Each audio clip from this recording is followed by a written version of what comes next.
ಇನ್ನು ಬಿಜೆಪಿ ಅವರು ಮೋದಿ ಅವರು ಪಾಪ ಅವ್ರಿಗೇನು ಹೆಂಡ್ರ ಮಕ್ಕಳ ಅಲ್ಲೇನಪ್ಪ, ಏನೋ ಹೆಂಡತಿ ಇದಾರೆ, ಲೆಕ್ಕದಲ್ಲಿಲ್ಲ. ಸುಮ್ನೆ ಪೇಪರ್ ಅಲ್ಲಿ ಯಾವಾಗಲೂ ಇರ್ಲಿ, ಅದು ಅವ್ರವ್ರ ವೈಯಕ್ತಿಕ ವಿಚಾರ. ಅವ್ರೇನೋ ದೇಶಕ್ಕಾಗಿ ನಾನು ಹೋರಾಡಬೇಕು ಅನ್ನಿಸ್ತು, ಅದಕ್ಕಾಗಿ ಸಂಸಾರ ಬಿಟ್ರು ಅಂದ್ಕೊಳ್ಳೋಣ. ಅವ್ರೇನ್ ಹೇಳಿದ್ರು, ನಾ ಕಾವುಂಗ ನಾ ಕಾನೇ ದುಂಗ.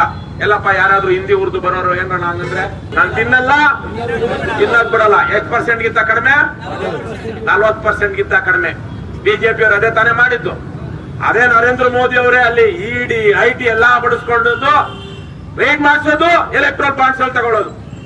ನಮ್ಮ ದೇಶದ ಜನರಿಗೆ ಯಾವ್ದಾದ್ರು ಒಂದು ಸರ್ಕಾರ ಅತ್ಯಂತ ದೊಡ್ಡ ವಿಶ್ವಾಸ ದ್ರೋಹ ಮಾಡಿದೆ IT ಇಡಿಗಳನ್ನ ಬಳಸ್ಕೊಂಡು ಅಂದ್ರೆ ಅದು ನರೇಂದ್ರ ಮೋದಿ ಸರ್ಕಾರನೇ. ಬಹಳ ದೊಡ್ಡ ವಿಶ್ವಾಸ ದ್ರೋಹ. ದೇಶದ ಜನ ನರೇಂದ್ರ ಮೋದಿ ಪ್ರಾಮಾಣಿಕ ಅಂತ ಹೇಳ್ತಾ ಇದ್ರು, ಆದ್ರೆ ಪ್ರಾಮಾಣಿಕ ಅಂತ ಹೇಳ್ಕೊಂಡು ಅವರಿಗೆ ನರೇಂದ್ರ ಮೋದಿ ಮಾಡಿದಂತಹ ದ್ರೋಹ ಇದು. ಸಿದ್ದರಾಮಯ್ಯ, ನರೇಂದ್ರ ಮೋದಿ, ದೇವೇಗೌಡರು ಇದೇ ಒಂದು ಒಳ್ಳೆ